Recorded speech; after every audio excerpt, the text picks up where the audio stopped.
Guys जो अपना कल का वीडियो था पिछला, उसमें हमने एक मिस्टेक कर दी है। उसमें जगह जगह डिलीटेड वर्ड यूज किया है। वो डिलीटेड नहीं, रिपेल्ड है। रिपेल्ड का मतलब उसको दूसरी जगह शिफ्ट कर दिया गया है, एक्ट को मेन एक्ट से निकाल के उनकी इंडिपेंडेंट एक्ट बना दिए। ठीक है। दूसरा, हमने जो डेफिनेशन क्लोज किया था सेक्शन 2 के अंदर, तो सेक्शन 2 के अंदर जो डायग्राम बनाया था वो डायग्राम सिर्फ एंड सिर्फ डेफिनेशन याद करने के लिए बनाया था। क्योंकि जो पीएमटी है, प्री एग्जाम है, उसके अंदर डेफिनेशन क्लोज से डायरेक्ट क्वेश्चन आता है। तो हम याद कैसे करें? तो डायग्राम के बेसिस से। ठीक है। एक्सप्लेनेशन हम उसकी आगे करेंगे, क्योंकि आई होप कि आप सभी ऑलरेडी लॉ ग्रेजुएट हैं, तो उसके बिहाफ से मैं आगे स्टार्ट कर रहा हूँ। और आगे जो हम जैसे मेन पॉइंट्स ऑफ व्यू से कुछ क्वेश्चन हैं, उनके एसेंशियल पॉइंट लिखने होंगे, तो वो हम बिल्कुल करेंगे। आगे ऐसा हम छोड़ेंगे उसी को जो प्री पॉइंट ऑफ व्यू से इम्पोर्टेंट है, उसको एक्सप्लेन ज़्यादा डीपली नहीं जाएंगे, वेस्टेज ऑफ टाइम है। बाकी सारी चीज़ें डिटेल में रहेंगी, मेन पॉइंट ऑफ व्यू से कुछ भी नहीं छूटेगा। ठीक है। जो हमने पढ़ा था सेक्शन 2 के अंदर, भाई पहले कॉन्ट्रैक्ट एग्रीमेंट, और वो डायग्राम आपके याद होगा कि पहले क्या क्या लिखा था हमने। सबसे पहले हमने प्रोमिस, ऑफर, प्रपोजल, प्रपोजल के बाद आपका प्रपोजल के बाद क्या बना था? एक्सेप्टेंस, और दोनों मिलके बन गया था आपका प्रोमिस। यानी ए बी और प्रोमिस बन गया था सी। और सी से जब आप नीचे आए तो कॉन्सिडरेशन के साथ में डी हो गया था। और कॉन्सिडरेशन के साथ में अगर प्रोमिस है तो वो आपका ई हो गया था। ई के बाद में कुछ रेसिप्रोकल प्रोमिस होती हुआ एफ हो गया था। अब एग्रीमेंट वॉइड भी हो सकता है, तो वॉइड हो गया था आपका जी। और कुछ एक एग्रीमेंट इन्फोर्सेबल बाय लॉ है, तो वो हो गया था एच। ठीक है। ये सारी चीज़ें मैंने डायग्राम से रिपीट की हैं। अब देखो, कुछ एक बेसिक डिफरेंस है। कॉन्ट्रैक्ट की definition section 2H, agreement 2E। ठीक है। इनफोर्सिबिलिटी, भाई कॉन्ट्रैक्ट वही है, कोई भी agreement which is enforceable by law. ठीक है। कॉन्ट्रैक्ट हमेशा इन्फोर्सेबल बाय लॉ होगा। वो चीज़ अलग है कि वो वॉइडेबल डिक्लेयर हो सकता है बाद में, क्योंकि इसके अंदर हम आगे और भी चीज़ें पढ़ेंगे। फ्री कॉन्सेंट, ठीक है, सेक्शन 17 से रिलेटेड है फ्री कॉन्सेंट। ठीक है। ये चीज़ें हम आगे डिटेल में पढ़ेंगे, क्योंकि जो आपका इन्फोर्सेबल बाय लॉ तो होता है, अगर वो आपने फ्री कॉन्सेप्ट नहीं ली है, किसी दबाव में दिया है, देन वो वॉइडेबल हो सकता है। बट मेन डेफिनेशन में इन्फोर्सेबल बाय लॉ। एग्रीमेंट हो भी सकता है, नहीं भी हो सकता। क्यों नहीं हो सकता? पापा ने बोल दिया बच्चे को कि आप फर्स्ट आए तो मैं आपको गाड़ी बाइक गिफ्ट में दूंगा, तो ये क्या हो गया? Social agreement, personal transaction. Then ये ठीक है, नॉट इन्फोर्सेबल एवरी, यानी कि सभी इन्फोर्सेबल लॉ नहीं होंगे। क्यों? इन्फोर्सेबल लॉ हो गया तो वो तो कॉन्ट्रैक्ट अपना बनी गया। क्लियर। तीसरा, इंटर रिलेशनशिप। इंटर रिलेशनशिप का मतलब होता है कॉन्ट्रैक्ट इंक्लूड्स एन एग्रीमेंट। हमने डायग्राम में देखा था, डायग्राम से अपना ऑफर, एक्सेप्टेंस, एक्सेप्टेंस के बाद प्रॉमिस, प्रॉमिस के बाद आपका एग्रीमेंट, एग्रीमेंट से नीचे कॉन्ट्रैक्ट, यानी कि ई के बाद में एच आया था। तो जितने भी एग्रीमेंट हैं, जितने भी कॉन्ट्रैक्ट हैं, वो सभी एग्रीमेंट है। All agreements, all contracts are agreement, but all agreements are not contract. Clear. अब देखो, स्कोप की बात करते हैं। Scope of contract is limited as it include commercial agreement. देखो, जो अपना इंडियन कॉन्ट्रैक्ट एक्ट है, ये मर्चेंट के लिए बनाया गया है। मर्चेंट बोलते हैं व्यापारी वर्ग को। ठीक है। पर्सनल ट्रांजैक्शन में ये डील नहीं होता, इसलिए एक contract is limited as it include commercial agreement. और एग्रीमेंट के अंदर भाई दोनों आ गए, अपना सोशल एग्रीमेंट भी आ गया, कॉमर्शियल भी आ गया।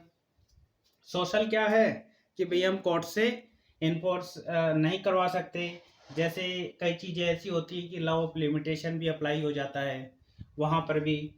अब देखो वैलिडिटी, ओनली लीगल एग्रीमेंट ही वैलिड हैं, ठीक है।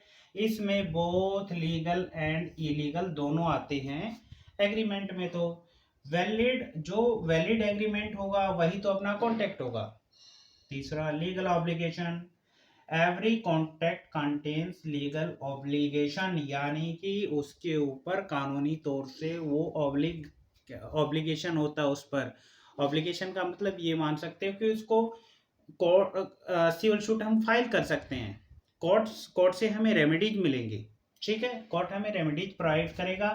एवरी एग्रीमेंट में भी लीगल और इलीगल दोनों हो सकता है। क्लियर, स्क्रीनशॉट ले लीजिए इसका।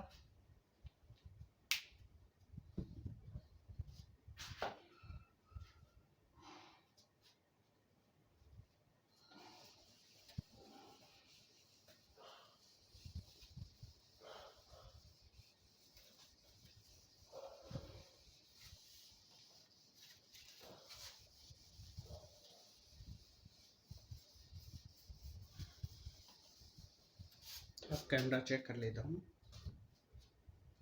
ओके,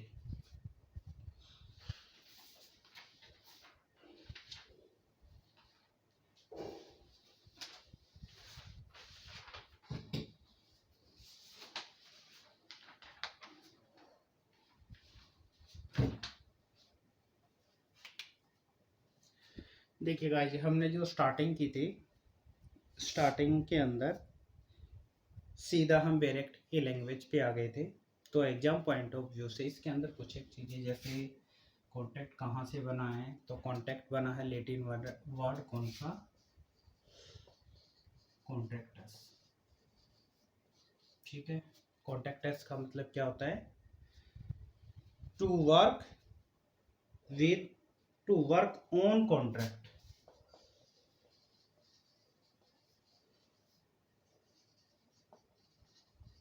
ये वर्ड लेटिन है, ये चीज याद करने वाली है, ठीक है। अब आता है पेक्टास एंड सर्वंडा।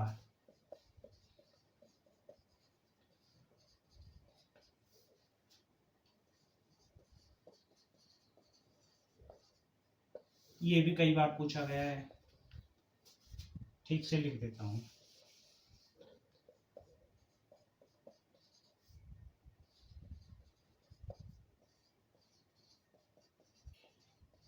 मैक्सिम है, ये भी याद करनी है।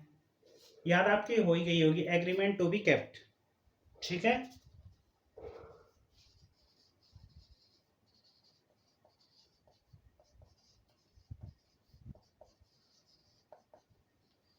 ठीक है, ये चीजें आपको याद करनी, माइंड के अंदर होना चाहिए। पूछ लेते हैं। अच्छा, जो कॉन्ट्रैक्ट एक्ट है वो फॉलो किसको करता है, जूरिस जो जस रैम पर्सोना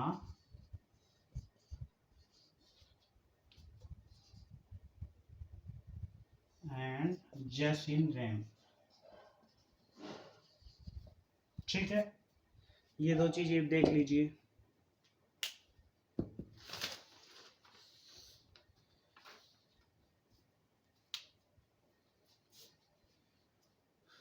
जस इन रैम आएगा, जस इन पर्सोना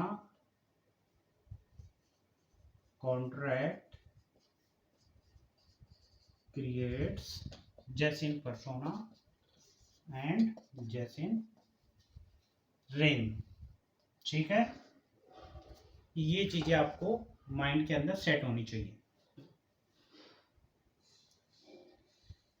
अब बाकी चीज़ें हमने डिस्कस कर ली थी कि भी ऑल ओवर इंडिया अप्लाई होता है, पर जम्मू कश्मीर का कोई रोल नहीं है इसके अंदर। और कल जो हम इसका आगे का सेक्शन होगा ना, उसको हम डिटेल में पढ़ेंगे। डिटेल में क्या क्या पढ़ेंगे देखो मैं आपको बता देता हूँ। पहले तो जो इम्पोर्टेंट डेफिनेशन है, हमने सिंपल सा डायग्राम बनाया था, एक्सप्लेनेशन उनकी बिल्कुल नहीं दी। अब उसकी एक्सप्लेनेशन देंगे। एक्सप्लेनेशन देने का मतलब ये है कि जैसे ही मैं आपको प्रपोजल बताऊंगा तो आपको माइंड में कॉन्सेप्ट आना चाहिए। फर्स्ट प्रपोजल यानी ऑफर, देन ए। फिर मैं आपको एक्सेप्टेंस बताऊंगा तो आपके माइंड के अंदर कॉन्सेप्ट डायरेक्टली आ जाना चाहिए, बी, देन सी, देन डी कंसीडरेशन, ई कॉन्ट्रैक्ट, एफ रेसिप्रोकल, और उसके बाद में आपका जी हो जाएगा वॉइड एग्रीमेंट यानी कि नॉट इन्फोर्सेबल बाय लॉ, और एच हो जाएगा enforceable by law then contract, और आई के अंदर वॉइडेबल और जे के अंदर वॉइड। ठीक है, ये चीज़ें हम डिटेल में पढ़ेंगे। टाइम इच ओके, 10 मिनट हो गए।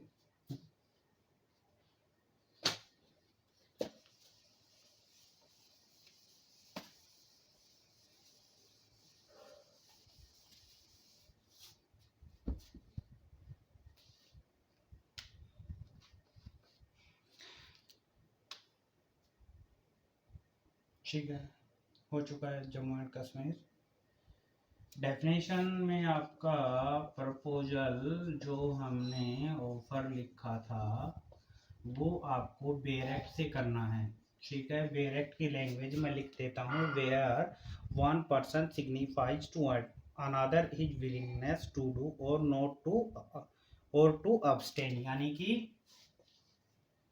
टू डू और नॉट टू डू, यानी कि कुछ करने या कुछ ना करने के लिए जो आप अपनी इच्छा जाहिर करते हो किसी दूसरे को, with view assent of the other to such act और abstinence he is set make a proposal, यानी कि आपने कुछ कहने करने के लिए या ना करने के लिए जो बी को कुछ बोला, अपनी इच्छा जाहिर की है, वो आपका ऑफर हो गया।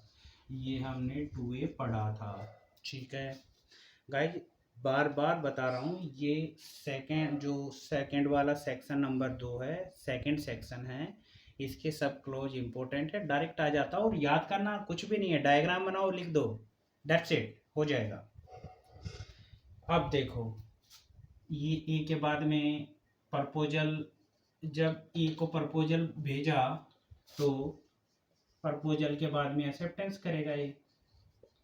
देखो जरूरी नहीं है एक्सेप्टेंस करे या ना करे, ठीक है, ये एक्सेप्टेंस करेगा। बेरेक्ट की लैंग्वेज है, when the person to whom the proposal is made signifies is assent thereto the proposal is said to be acceptance. ये अपनी कॉन्सेंट दे देता है, अपनी एक्सेप्टेंस दे देता है, ठीक है, एक्सेप्ट कर लेता है, तो ये हो गया आपका टू बी। अब ये इनके दो के बीच में जो ऑफर और एक्सेप्टेंस है ये आपका, अब ये इसको कुछ करने के बदले कुछ मनी भी दे सकता है। ठीक है, ये कुछ करने के लिए बोल रहा है और ये इसको एक्सेप्ट कर रहा है, दोनों एग्री हैं। विथ कॉन्सिडरेशन भी हो सकता है, विदाउट कॉन्सिडरेशन भी हो सकता है। अगर विथ कॉन्सिडरेशन है देन, सॉरी, दोनों का क्या हुआ, ये कुछ करने के लिए बोल रहा है, ये एक्सेप्ट कर रहा है, दोनों ने क्या किया, एक दूसरे को प्रॉमिस, अपना 2C आ गया। ठीक है, अब देखो, अब ये कुछ करने के बदले इसको ऑफर दे रहा है कि भाई साथ में मैं आपको कुछ अमाउंट दूंगा। अमाउंट के अंदर कुछ प्रॉपर्टी भी हो सकती है, कुछ वैल्यूएबल थिंग्स भी हो सकती है, कुछ मनी भी हो सकती है, जिसको हम कॉन्सिडरेशन बोलते हैं। कॉन्सिडरेशन आ गया आपका 2C, 2D सॉरी, सी के अंदर प्रॉमिस, ठीक है, ये प्लस ये कॉन्सिडरेशन। कॉन्सिडरेशन लॉफुल होना चाहिए, ये नहीं है कि आप उसको 47 सप्लाई कर दोगे। लॉफुल होना चाहिए, लीगल होना चाहिए, ठीक है। और अगर ये सारी चीजें कॉन्सिडरेशन और मिला देते हैं इसके साथ में, तो डी के बाद में अपना ई बन जाएगा। ई बनने के बाद क्या हुआ, एग्रीमेंट।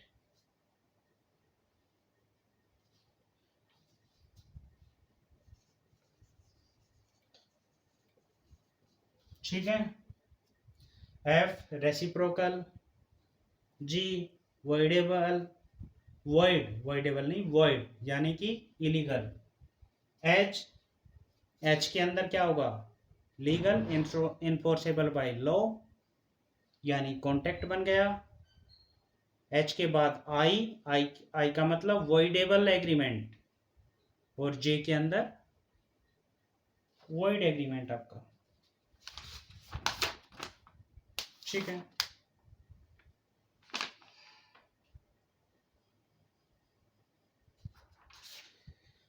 सॉरी, वॉइडेबल एग्रीमेंट नहीं, कॉन्ट्रैक्ट।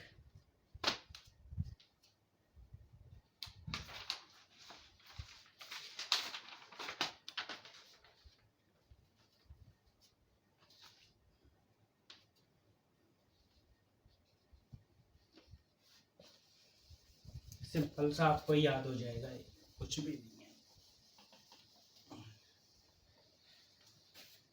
है। डायग्राम एक बार रिपीट करवा देता हूँ। Proposal plus acceptance to A to B promise to C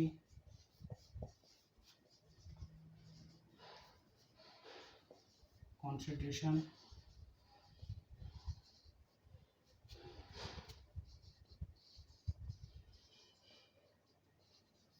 to D. Consideration मिलके क्या बन जाएगा, एग्रीमेंट टू ई। एग्रीमेंट कौन कौन से होते हैं, not enforceable by law,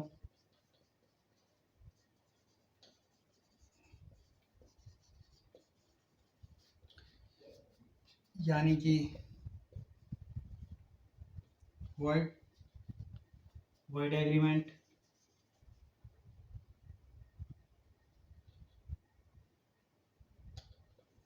to जी हो गया।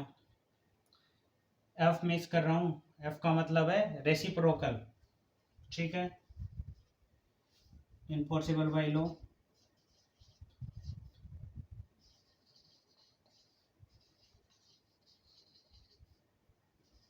टू एच यानी क्या बन गया, कॉन्ट्रैक्ट। कॉन्ट्रैक्ट आपका क्या हो सकता है, वॉइडेबल हो सकता है। भाई डरा धमका के आपने कॉन्ट्रैक्ट साइन करवा लिया, या फिर वॉइड भी हो सकता है कि भाई आपने इलीगल पर्पज के लिए करवा लिया, तो आई और टू जी, ठीक है। हो गया याद, कोई डाउट नहीं होना चाहिए अभी इसमें।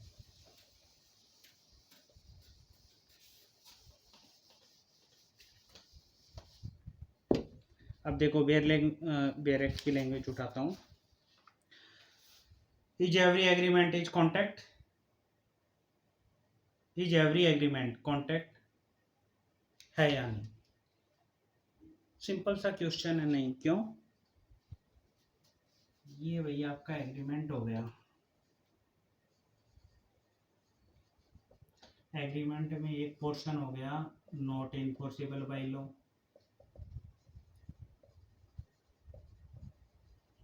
और एक हो गया enforceable by law.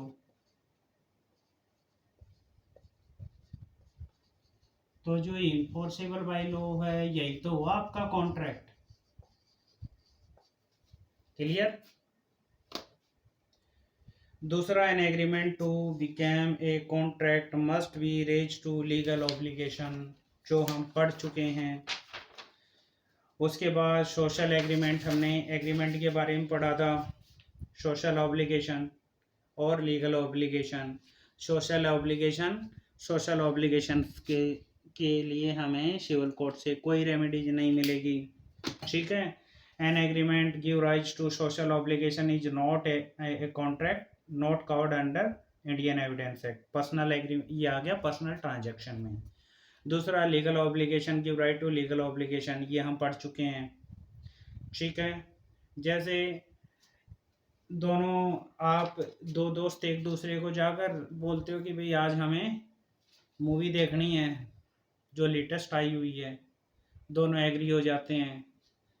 A B को बोलता है, बी टिकट परचेज कर लेता है, डी वहाँ ए बी टिकट परचेज कर लेता है उसके, बी ए वहाँ पहुँचता ही नहीं है, तो ये पर्सनल ट्रांजेक्शन हो गया, सोशल एग्रीमेंट है, is not impossible by law, ठीक है।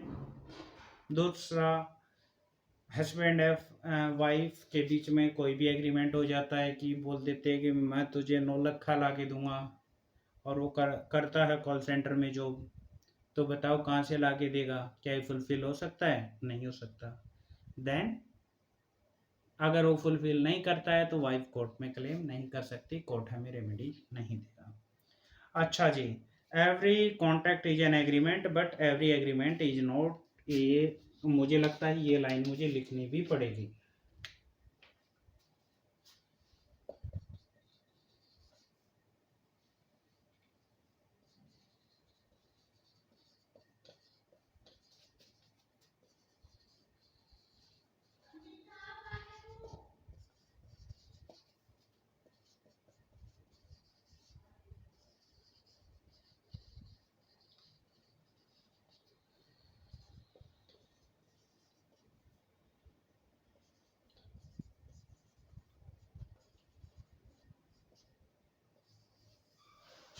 टीपीटी ने बॉक्स गाइस ये फ्री में आपकी हेल्प करेगा, मुझे नहीं लगता कि इसमें कुछ समझाने की चीज़ें हैं।